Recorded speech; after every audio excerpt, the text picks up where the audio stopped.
Well, the relationship comes down to your psychological condition, your spiritual condition, your physical condition. All these attributes add up. And if there's a deficit in any of these, be it by wisdom or health or weakness or something like that, then people can take advantage of this. See, a lot of people will come in to rescue you from your weaknesses. They play the rescuer. A lot of people get a big buzz out of coming in as the rescuer, to rescue you from yourself, to improve you as yourself. And we buy into this. Of course we're going to buy into this. This is an asset.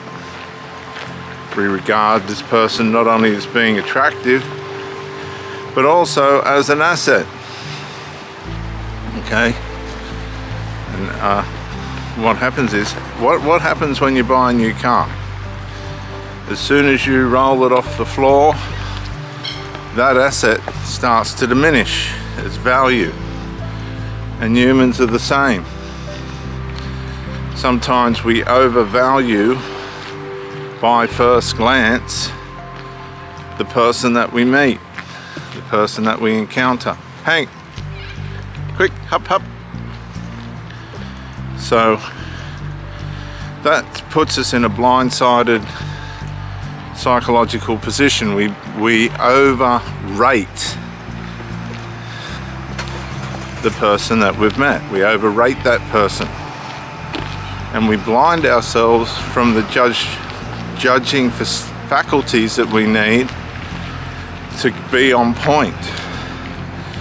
The love bomb stage of a relationship, the first phase, the initial contact, the part where you meet someone and you're hungry for love, hungry for company,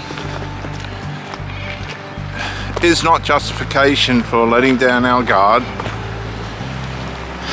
on how we are behaving first ourselves, because we become negligent toward ourselves,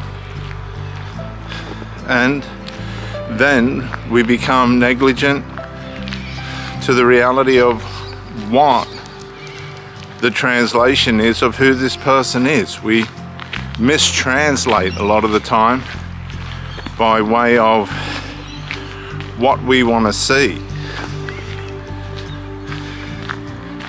And we get in deep, we get into a situation that's too deep, where we are unable to find our true evaluations. We misevaluate the reality of what we're seeing. The idea that people lose value is real. They can lose value because we don't act right, or they can lose value because it was just a passing phase. You were just a passing phase. You were really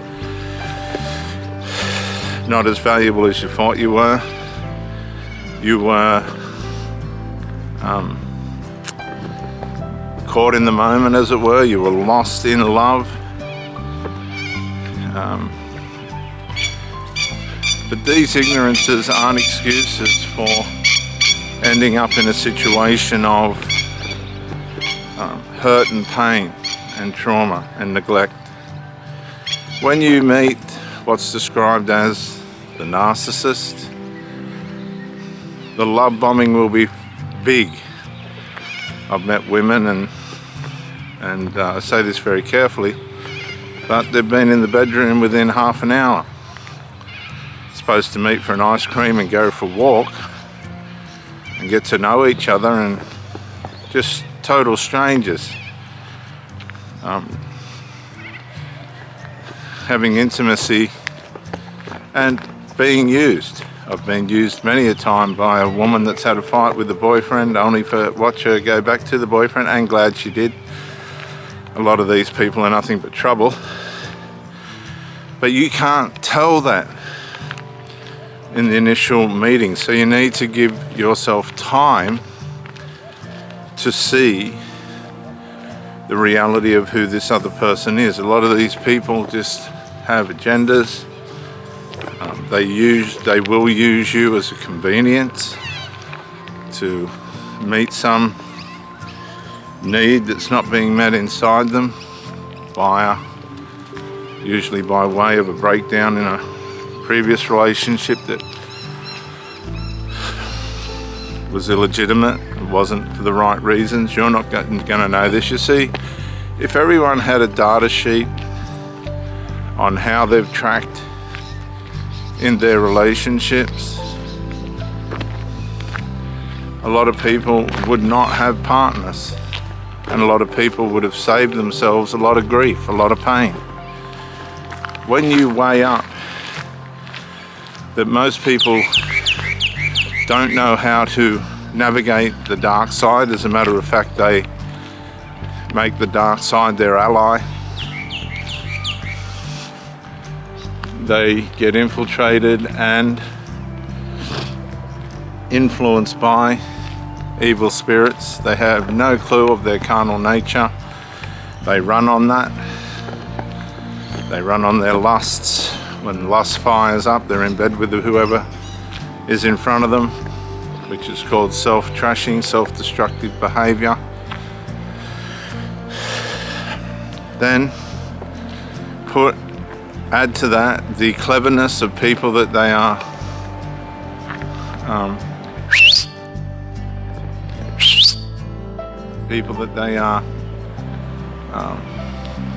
come into contact with, that are going to use them at the same level. It's a toxic mix. It's a horrible mix.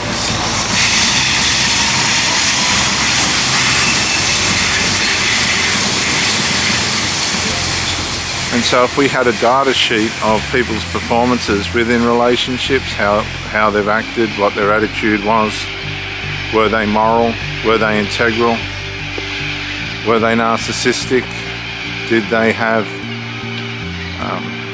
the right outlook, were they honest, transparent, or were they deceptive and holding things back that the relationship required, there wouldn't be, you would see dating site profiles, they're not going to be the true reflection of who the person is in most cases.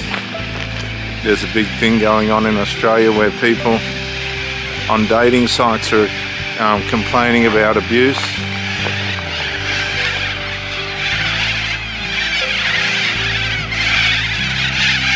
And in some cases violence, psychological and physical violence through these dating sites. I don't recommend using the dating sites. I've never met anybody that's had or been able to produce a long-lasting relationship off a dating site of any value. That's usually why they're on there. It's a way of being a predator and grooming and just finding vulnerable people that can be taken advantage of. The dating sites are not going to give you the true perception of who the person is. It's just not going to. And so you'll be putting yourself in situations that you ought not to put yourself in. And again, you end up dealing with all the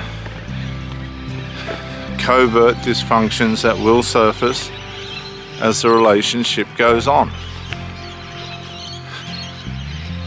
Relationships come down to your mental health, as I said at the start, spiritual, intellectual, and physical health. And if you're lacking in any of these, in any way,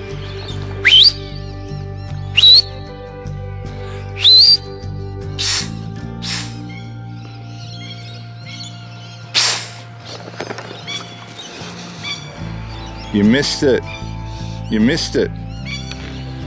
If you're lacking in any of these, you will end up possibly broken-hearted, disappointed, abused, dismayed, and in trauma. Come back to yourself, separate away from the situation you put yourself in. These people were never going to be able to navigate you. You were never going to be able to navigate them. Accept your differences. Go no contact. Re-establish yourself within yourself in your mental, physical, spiritual, and intellectual capabilities. Go no contact. And never, ever, ever go back.